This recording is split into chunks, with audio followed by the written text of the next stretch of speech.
안녕하세요. 15년간의 목소리 연구와 발성 훈련만으로 보톡스 없이 혼자만의 힘으로 연축성 발성 장애를 완치한 가수 연규성입니다. 오늘은 지난 영상에서 말씀드린 대로 호흡에 관련된 이야기를 한번 해볼까 합니다. 연축성 발성 장애를 경험하고 계시다면 아마 말을 할 때 호흡이 매우 자연스럽지 못해 상당히 불편한 경험을 하고 계실 것입니다.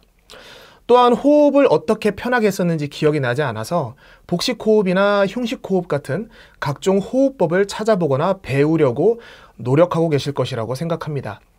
연축성 발성 장애를 극복하지 못하는 가장 큰 이유는 예전에는 자연스럽게 했던 어떤 발성과 호흡의 체계가 어떤 알 수 없는 이유로 무너져서 원래 했던 발성과 호흡이 어떠했고 또 어떠한 상태가 올바른 상태인지조차 기억해낼 수 없기 때문입니다.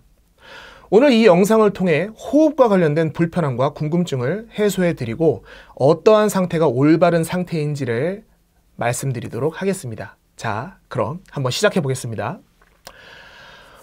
저는 처음에 연축성 발성 장애가 찾아왔을 때 이 말이 불편해지기 시작하면서 어느 순간 호흡을 과하게 들이마시는 습관이 생겼었습니다.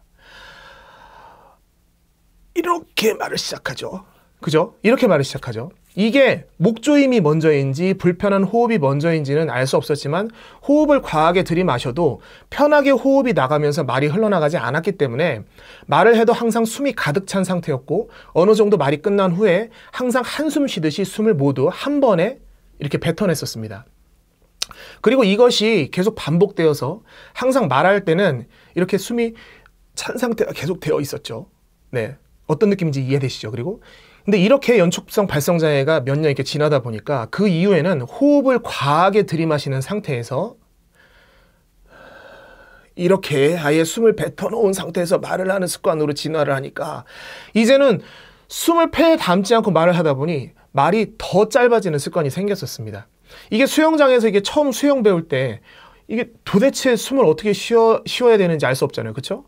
그렇듯 도대체 어떻게 호흡을 해야 되는지 도무지 알 수가 없었습니다.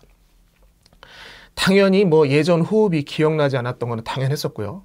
자, 제가 지금 드리는 이 이야기 아마 모두 똑같이 경험하고 계실 것이라고 생각을 합니다. 어떤 분은 저의 그 처음 상태일 때고 어떤 분은 진화를 해서 숨을 아예 뱉은 상태로 말하는 두 번째 상태일 거예요. 그렇죠? 연축성 발성 장애 겪어보지 않으면 이 말을 이해하지 못합니다. 맞죠? 이게 뭔가 우리들만 아는 그런 노하우? 이걸 노하우라고 얘기할 수 있는지 모르겠지만 우리들만 알아가지고 이게 뿌듯함 같은 게 있어야 되는데 이게 우리들만 아는 고통이다 보니까 그냥 이런 거 그냥 빨리 그냥 없어지면 좋겠습니다. 이거 아무짝에도 쓸모없는 경험 이거 알면 뭐예요, 그죠? 빨리 잊어야죠. 네, 좋습니다. 제가 연축성 발성 장애를 겪고 계시는 분들을 많이 만나보기도 하고 완치도 시켜드리고 했었는데 동일하게 갖고 있는 모든 분들이 동일하게 갖고 있는 증상이 모두 호흡을 자연스럽게 흘러내보내지 못하고 오히려 역으로 안으로 가지고 들어가는 것처럼 이렇게 말을 한다는 거예요. 자, 이런 현상이 발생하는 이유 중 가장 큰 한 가지는 제가 지난 영상에서 말씀드렸던 연축성 발성 장애의 원인이 되는 몸의 세 가지 위치, 즉 성대, KS 포인트, 이 코를 모두 조이거나 막고 있기 때문에 호흡이 자연스럽게 흘러나가는 그 흐름을 방해한다는 것입니다. 이 영상을 처음 보시는 분들은 연축성 발성 장애의 원인이 되는 그 몸의 세 가지 위치에 대한 영상을 꼭 먼저 확인을 한번 해주세요. 여기나 여기 있겠어요. 어딘지 모르겠어요. 이거 정말 중요합니다. 자, 이 호흡의 흐름을 자연스럽게 하기 위해서는 당연히 그 몸의 세 가지 위치를 조이고 있는 그 막고 있는 상태를 훈련을 통해서 이렇게 확 열어줘야 됩니다. 그리고 반대로 호흡이 자연스럽게 흘러나가는 그 느낌을 최대한 여러 방법을 통해서 이게 상기를 함으로써 그러니까 이게 코 이게 열어주는 느낌이고 그렇죠. 이거는 그냥 연 상태로 그냥 내보내는 느낌이에요. 이 상기함으로써 이 반대로 몸의 세 가지 위치를 이완시켜주는 느낌을 만들어줘야 합니다. 이 한쪽의 상태를 만들기 위해 요 훈련을 해야 되고 요 상태를 또 만들기 위해 요 반대 훈련을 같이 해야 됩니다. 결국 이 두 가지 훈련은 모두 서로 이게 상호작용을 해서 요 세 가지 위치를 조이고 있는 것을 이렇게 풀어주게 되면서 그로 인해 자연스럽게 호흡이 밖으로 흘러나가는 상태가 만들어지게 되는 것입니다. 자, 성대와 이 KS 포인트의 조임을 풀어주는 훈련 방법에 대해서는 여기 둘 중 하나요. 이 영상을 참고하시면 됩니다. 참, 그리고 어느 분이 댓글로 이 코조임이나 코막힘을 풀어주는 방법에 대해서도 알려달라고 말씀을 해주셨는데요. 이 코를 막거나 조이는 것을 풀어주는 것은 어떠한 정해진 특별한 훈련을 알려드리기가 상당히 어렵습니다. 이게 사람마다 코조임이나 코막힘을 풀어주는 느낌을 느끼게끔 해주는 방법이 정말 모두 달라요. 그래가지고 정말 이거는 여러 가지 방법 막 시도해보다가 하나가 딱 얻어 걸려가지고 그 느낌을 그대로 가져가야 돼요. 그래서 이 코를 조이고 막는 습관을 풀어주는 그게 제가 레슨을 하면서 가장 어렵게 생각하는 부분입니다.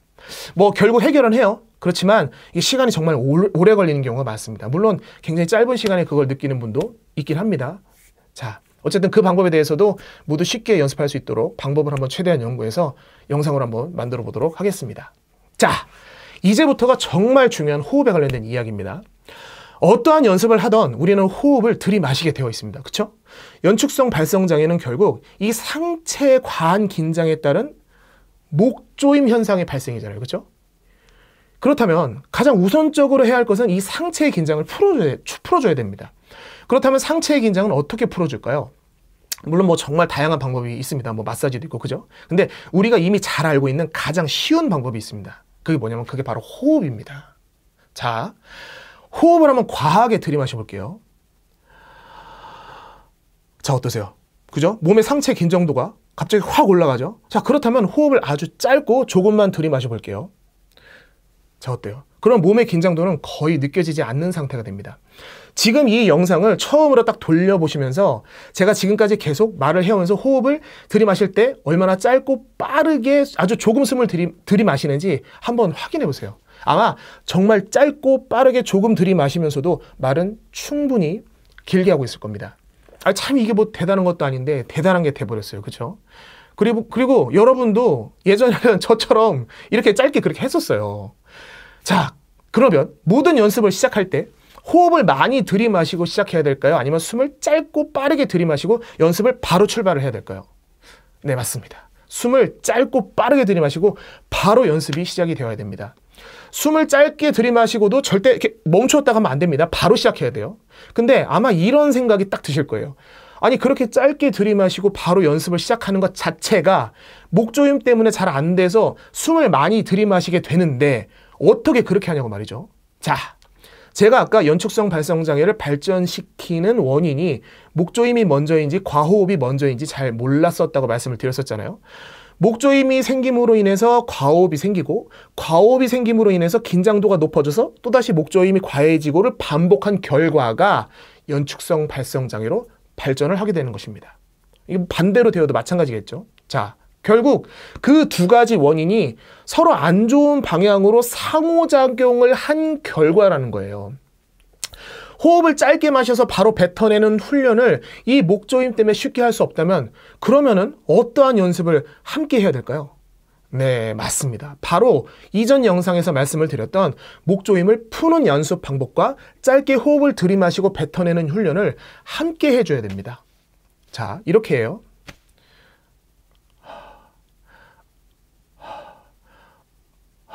자, 물론 처음에 목조임을 풀어주는 훈련을 확실하게 하기 위해서 호흡을 깊게 들이마신 상태에서 해주면 조금 더 수월하게 목조임을 푸는 느낌을 잘 느껴볼 수는 있습니다. 이렇게요. 근데 하지만 이 목조임을 풀어주는 훈련이 익숙해졌다면 호흡을 과하게 들이마시지 않고 짧게 들이마신 후에 바로 목구멍을 열고 숨을 뱉어주는 방식으로 훈련을 발전시켜야 됩니다. 그래야지 자연스러운 이 호흡 훈련도 함께 할 수가 있습니다. 제가 지난 영상에서도 말씀을 드렸지만 우리가 이 말을 한다는 것은 폐로 공기가 들어와서 이 들어온 공기를 성대를 거쳐서 자연스럽게 흘러나가게 하면서 그때 이 성대가 부딪힘으로 인해 발생되는 소리가 호흡을 타고 자연스럽게 흘러나가도록 두는 것을, 그런 상태가 되게 하는 것을 말하는 겁니다. 그게 말하는 거예요. 자, 따라서 우리가 궁극적으로 만들어야 하는 상태는 호흡이 자연스럽게 흘러나가도록 그 상태를 만들어야 되는 겁니다. 자, 제가 지금 말씀드리는 것이 어쩌면 오늘의 핵심 주제예요. 그죠? 이게 진짜 중요합니다. 호흡을 하는 방법을 아는 것도 정말 중요하지만 더 중요한 것은 그 호흡하는 방법과 목조임을 풀어주는 것이 이 호흡이 자연스럽게 편하게 흘러나가는 상태를 만들기 위함이라는 것을 항상 인식하고 살아가야 한다는 것입니다.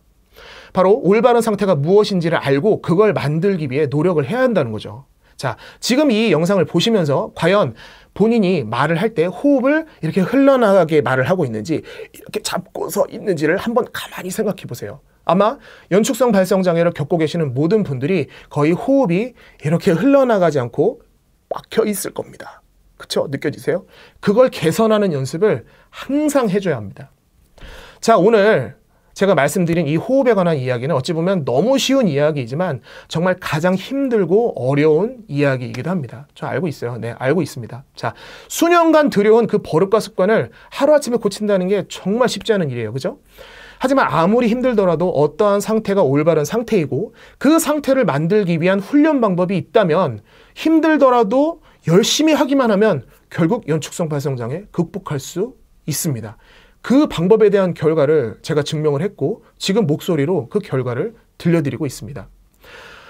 물론 제가 올려드리는 이 영상들만으로 모든 분들이 연축성 발성장애를 극복할 수 있다고 생각하지는 않습니다. 하지만 적어도 제가 올려드리는 이 영상이 이걸 보시는 모든 분들께 도움이 될 수 있고 또 희망이 될 수 있다고 생각합니다.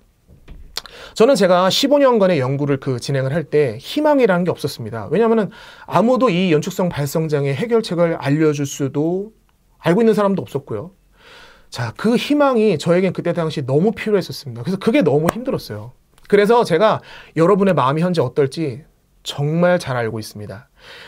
이 희망이 존재한다는 것만으로도 충분히 삶의 희망이 될 수 있다고 저는 생각합니다. 자, 그러니까 힘내세요. 할 수 있어요.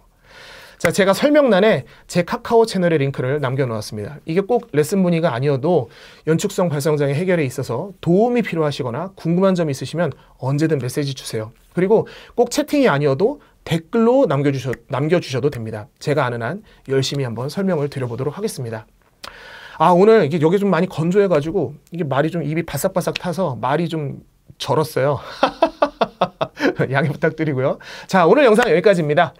다음 영상에서는 또 호흡에 관련된 이야기인데요. 과연 복식호흡의 연습이라는 게 필요한지 그리고 복식호흡이 가지고 있는 의미는 무엇인지에 대해 짧게 한번 이야기를 드려보도록 하겠습니다. 많은 분들이 좀 궁금해하시는 이게 재밌는 주제가 될 것 같아요. 그죠? 복식호흡 궁금하시죠? 네. 자, 지금까지 영상 시청해 주셔서 진심으로 감사드립니다. 아, 구독과 좋아요 절대 잊지 마시고요. 자, 그럼 저는 다음 영상에서 찾아뵙도록 하겠습니다. 감사합니다. 좋은 하루 되세요.